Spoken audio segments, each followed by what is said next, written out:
નમસ્કાર, આપ જોઈ રહ્યા છો TV13 ગુજરાતી। હું છું આપની સાથે ઈશા ચૌહાણ। ન્યૂઝ એટ 11 માં શરૂઆત કરીએ। જમ્મુ કાશ્મીરના પહેલગામમાં આતંકવાદી હુમલા બાદ ભારત અને પાકિસ્તાન વચ્ચે સતત તણાવ વધી રહ્યો છે। પાકિસ્તાન દ્વારા વારંવાર યુદ્ધ અને પરમાણુ હુમલાની ધમકીઓ આપવામાં આવી રહી છે। એવામાં કેન્દ્રીય ગૃહ વિભાગે અનેક રાજ્યોને આગામી 7મી મેએ સિવિલ ડિફેન્સ મોક ડ્રીલ કરવાનો નિર્દેશ કર્યો છે। તો આ મોક ડ્રીલમાં નાગરિકોને હવાઈ હુમલાથી બચવાની ટ્રેનિંગ આપવામાં આવશે। નોંધનીય છે કે આવી મોક ડ્રીલ છેલ્લે વર્ષ 1971માં યોજાઈ હતી, જ્યારે ભારત અને પાકિસ્તાન વચ્ચે ભીષણ યુદ્ધ થયું હતું। આ મોક ડ્રીલમાં હવાઈ હુમલાની ચેતવણી આપતી સાયરન વગાડવામાં આવશે અને આ સાથે જ નાગરિકો અને વિદ્યાર્થીઓને હુમલાની સ્થિતિમાં બચવાની ટ્રેનિંગ આપવામાં આવશે। તો મોટા શહેરો સહિત બધે જ બ્લેકઆઉટ કરવામાં આવશે। નાગરિકોને સુરક્ષિત રીતે નીકળવાની પ્રેક્ટિસ કરાવાશે। આ સાથે જ મહત્વપૂર્ણ સંસ્થાઓને ઇમારતોને પણ છુપાવવાનો પ્રયાસ કરાશે।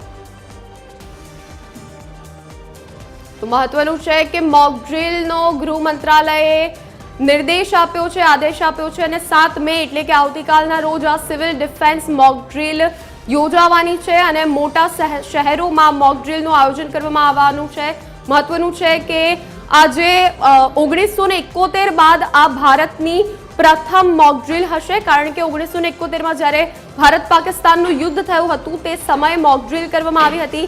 મહત્વનું છે કે બ્લેકઆઉટ સહિતના જે સ્થિતિ છે તે પણ સર્જવામાં આવશે અને આ સાથે જ બ્લેકઆઉટમાં પણ એવું હોય છે કે જે મહાનગરો છે, મોટા શહેરો છે તેને પણ અંધારપટ કરી દેવામાં આવતો હોય છે, કારણ કે હવાઈ હુમલા જો કોઈ વિદેશી આપણો જે દુશ્મન દેશ છે આપણી પર હવાઈ હુમલા કરી રહ્યું છે અને તે સમયે જો રોશની તેમને આકાશમાંથી દેખાય છે તો તેઓ તે રહેણાંક વિસ્તારોમાં હુમલા કરતા હોય છે અને મોક ડ્રીલમાં આ ક્રોસ બ્લેકઆઉટ કરીને જે સ્થિતિ છે તે સર્જવામાં આવશે અને તેમાં જે મોટા શહેરો છે તેમાં લાઇટ કાપો પણ સર્જાઈ શકાય છે અને એમાં એવું થશે કે સમગ્ર શહેર છે, જે મોટા મહાનગરો છે તેને અંધારપટ તેમાં કરવામાં આવશે અને જે સાથે જ જે નાગરિકો છે, વિદ્યાર્થીઓ છે, માતા બહેનો છે, ભાઈઓ છે, તેમને પણ જો યુદ્ધની સ્થિતિ સર્જાય છે તો તેઓ પોતાની કેવી રીતે સુરક્ષા રાખી શકે, પોતાનો જીવ કેવી રીતે બચાવી શકે। આ સાથે જ જો મોક ડ્રીલ કરવામાં આવે છે તો સંપૂર્ણપણે જે સંસ્થાઓની મોટી ઇમારતો છે તેને પણ છુપાવવાનો પ્રયાસ કરવામાં આવશે અને હવાઈ હુમલાની જે ચેતવણી છે તે ચેતવણી આપતી પણ સાયરન વગાડવામાં આવશે। મહત્વનું છે કે મોક ડ્રીલમાં અનેક જે મુદ્દાઓ છે તેને આવરી લેવામાં આવતા હોય છે, કારણ કે મોક ડ્રીલ એક એવો પ્રયાસ છે સુરક્ષા દળોનો કે જ્યારે બે દેશો વચ્ચે યુદ્ધની સ્થિતિ અને સતત તણાવ વધી રહ્યો છે તે સમયે મોક ડ્રીલ કરવામાં આવતી હોય છે।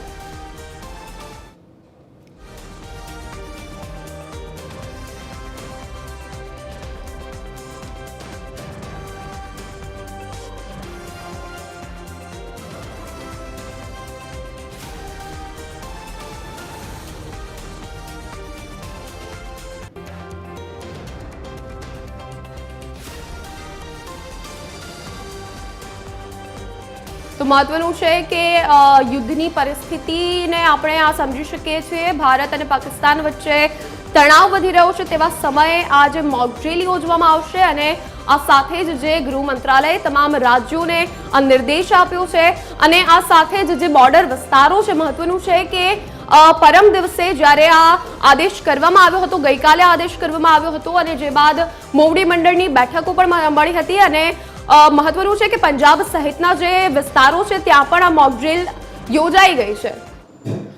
તો અમારી સાથે રક્ષા નિષ્ણાત કેપ્ટન જયદેવ જોશી જોડાઈ ગયા છે।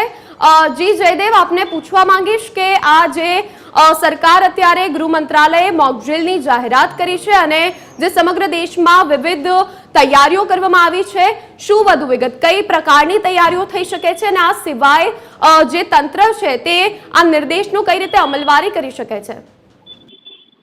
હાલ નોટિફાઈડ એવા 244 જિલ્લાઓ છે આખા ભારતમાં કે જે સંવેદનશીલ આ રીતે સિવિલ ડિફેન્સની રીતે કે એનિમી એર રેડ એલર્ટ રીતે ઘોષિત કરાયા છે। આ 244 જિલ્લાઓમાં આ પ્રકારની જે મોક ડ્રીલ્સ છે એ થશે।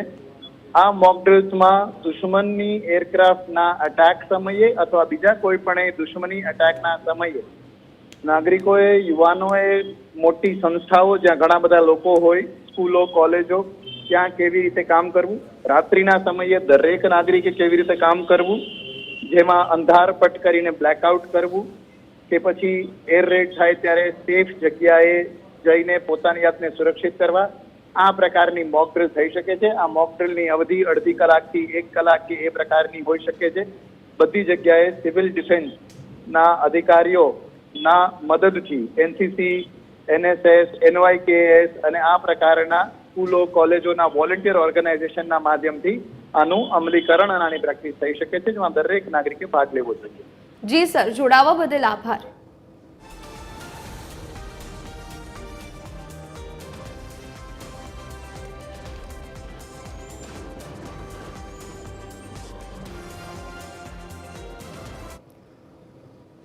આગળ વાત કરીએ તમામ રાજ્યોના અધિકારીઓ સાથે ગૃહ સચિવની બેઠક. કેન્દ્રીય ગૃહ મંત્રાલયે આપ્યા છે મોક ડ્રીલના આદેશ. ગાંધીનગરથી મુખ્ય સચિવ સહિત અધિકારીઓ આ બેઠકમાં જોડાશે.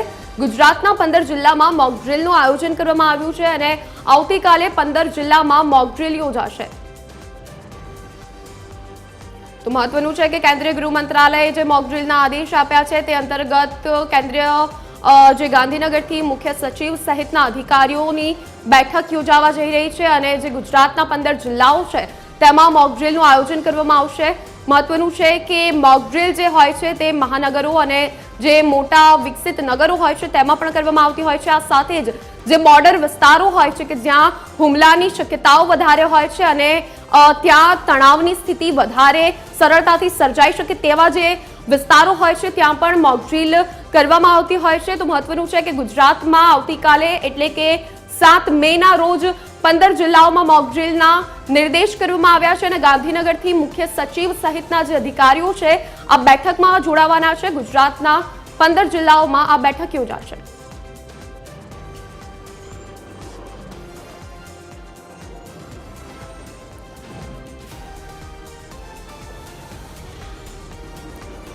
તો અમારી સાથે અમારા એસોસિએટ એડિટર અરુણ શાહ જોડાઈ ગયા છે. જી અરુણ, આપણે પૂછવા માંગીશ કે જે આવતીકાલે મોક ડ્રીલ થવાની છે અને જે ગુજરાતના 15 જિલ્લાઓ છે તેમાં આ મોક ડ્રીલના આદેશ આપવામાં આવ્યા છે, કયા પ્રકારનું આયોજન થઈ શકે છે, કેટલા કલાક માટે મોક ડ્રીલ યોજાઈ શકે છે?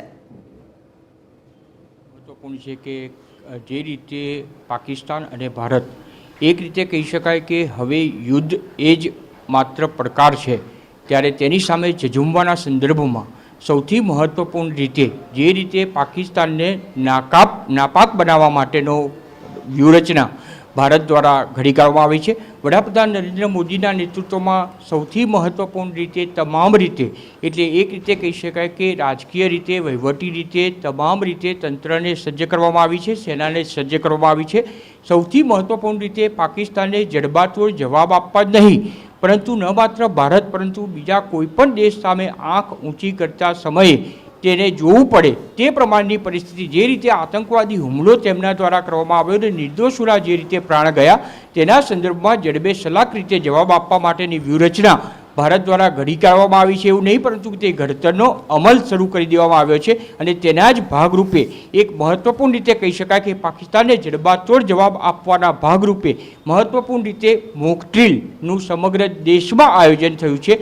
જ્યાં સુધી ગુજરાતને સવાલ છે ત્યાં સુધી ગુજરાતના ખાસ કરીને સંવેદનશીલ વિસ્તારો જોઈએ તો કચ્છ, બનાસકાંઠા, સાબરકાંઠા, પાટણ, આ બાજુ જોઈએ તો દાહોદ, પંચમહાલ વગેરે જિલ્લાઓ સહિત સમગ્ર રીતે જે માહિતી પ્રાપ્ત થઈ છે તે મુજબ અંદાજે 15 જિલ્લામાં આ સંદર્ભે મોક ડ્રીલનું આયોજન કરવામાં આવશે.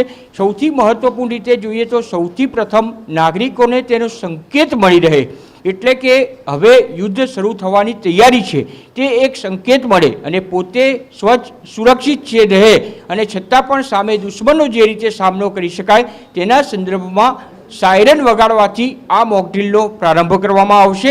સૌથી મહત્વપૂર્ણ રીતે આ સમયે તમારા પર કોઈ પણ એટેક થાય તો તમારે પોતાને તેને સામે કેવી રીતે ઝઝૂમવું જોઈએ, તમારું પોતાનું સ્વરક્ષણ એની જવાબદારી દરેક નાગરિકની પોતાની છે.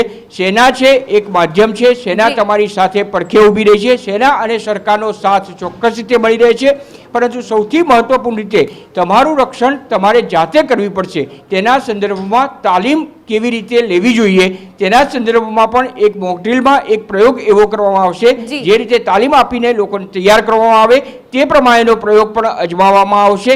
સૌથી મહત્વપૂર્ણ રીતે કોઈ પણ પ્રકારનો એટેક જી. થાય તો તેનો સામનો જી. કેવી રીતે કરવો જી. એટલું જ નહીં, પરંતુ તમને જ્યારે બંધક બનાવવામાં આવે ત્યારે તમારી સુરક્ષા એ બંધકમાંથી મુક્ત કેવી રીતે જી. થવું અને બંધકમાંથી મુક્ત થઈને તમારી સુરક્ષા તમારે કેવી જી. રીતે જાળવવી જોઈએ તેના સંદર્ભની તાલીમ સહિત આ મોકડ્રીલનું આયોજન કરવામાં આવ્યું છે. પ્રાપ્ત થયેલી વિગત મુજબ ગુજરાતમાં આ મોકડ્રીલ જ્યારે આયોજન થાય ત્યારે વિડીયો કોન્ફરન્સથી સમગ્ર મોકડ્રીલનું આયોજન કરવામાં આવ્યું છે. ત્યારે તેના સંદર્ભમાં કે જે મુખ્ય સચિવ છે જે પંકજ જોશી તેમજ મુખ્ય ગૃહ સચિવ જે છે ગૃહ સચિવ તેઓ પણ આ બેઠકમાં ઉપસ્થિત રહે એટલું નહીં, પરંતુ ગુજરાતના પોલીસ વડા વિકાસ સહાય પણ આમાં સામેલ થાય તે પ્રમાણેનું સમગ્ર આયોજન કરવામાં આવ્યું છે. એક રીતે કહી શકાય કે ટૂંકમાં કહીએ તો નાગરિકોની સુરક્ષા નાગરિક પોતે પણ કરી શકે. જી. ગમે તે પણ પરિસ્થિતિ આવે સૌ પ્રથમ નાગરિક પોતે પોતાનું રક્ષણ કેવી રીતે કરી શકે તેના સંદર્ભમાં આ સમગ્ર મોકડ્રીલનું આયોજન કરવામાં આવ્યું છે. એટલું જ નહીં, પરંતુ ભવિષ્યમાં પણ અથવા